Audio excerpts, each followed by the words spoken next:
প্ৰায় 1.5 বছৰ মূৰত আজি বাকচটো খুলিলোঁ আৰু খোলোতে দেখিছেনে কি ওলাইছে ধুনীয়া ধুনীয়া গহনা কেইডালমান ওলাইছে মানে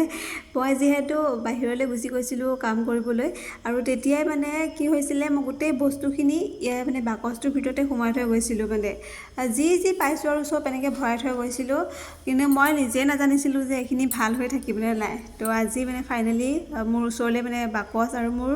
মেচিনটো লৈ অহা হ'ল তাৰ পাছতে আজি খুলিলোঁ আৰু খোলাৰ পাছত দেখিছোঁ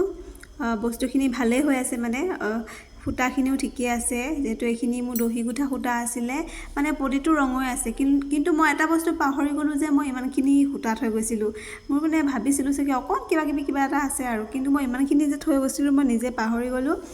আৰু ফাইনেলি আজি উলিয়াই পেলাই চাইছোঁ চব ঠিকেই আছে আৰু এতিয়া মানে কেইদিনমানৰ কাৰণে মই মানে এইখিনি নিকিনিলেও হ'ব আৰু এয়াই চলিব লাগিব আৰু এইফালে মেচিনটো মানে অলপমান মেৰামতি কৰি আছোঁ যিহেতু 1.5 বছৰ হৈ গ'ল তাৰোতো অলপমান কফ হৈছে তো তাকো মেডিচিন দিব লাগিব তাৰপাছতে এয়া আকৌ ব্লাউজৰ তল কাপোৰবিলাকো থৈছিলোঁ নহয় তো সেইখিনিও পাইছোঁ মই মানে এইবিলাক চব পাহৰি গ'লোঁ কি থৈছিলোঁ কিন্তু আজি বাকচটো খোলোতেহে এটা মনত পৰিছে গুলি সূতাও আছে মানে গুলি সূতা বেছি নাই বাকীখিনি মই ঘৰত উলিয়াই থৈ দিছিলোঁতো তো এতিয়া এটা দুটা থৈ গৈছিলোঁ তাৰপাছতে এতিয়া এইখিনি মানে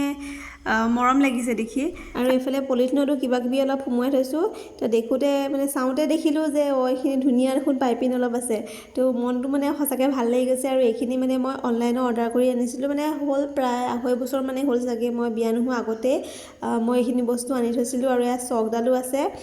মানে কি হয় বেছিভাগ কাপোৰ মই ঘৰত থাকোঁতে চিলাইছিলোঁ তাৰপাছত ইমান কাপোৰ চিলোৱা নহ'লে আকৌ বাহিৰলৈ গুচি গ'লোঁ আৰু এতিয়া মানে মনটো বহুত সুখী আৰু দেই মানে এতিয়া আকৌ মোৰ মেচিনটো পাইছোঁ আকৌ মোৰ মানে কাপোৰ চিলাব মন গৈছে যিহেতু আগতে বাহিৰত থাকোঁতে হাতেৰে চিলাবলগীয়া হৈছিল তেতিয়া মানে মেচিনটোলৈ খুব মনত পৰে আৰু এইফালে মেখেলা ফলছ এটাও আছে বাৰু এইখিনিও পাহৰি গ'লোঁ তো এইখিনি মানে বস্তুটো মানে বাকচটো খোলোতে কিন্তু মনটো ভাল লাগে মানে পাহৰি যোৱা বস্তুবোৰ আকৌ দেখি আছোঁ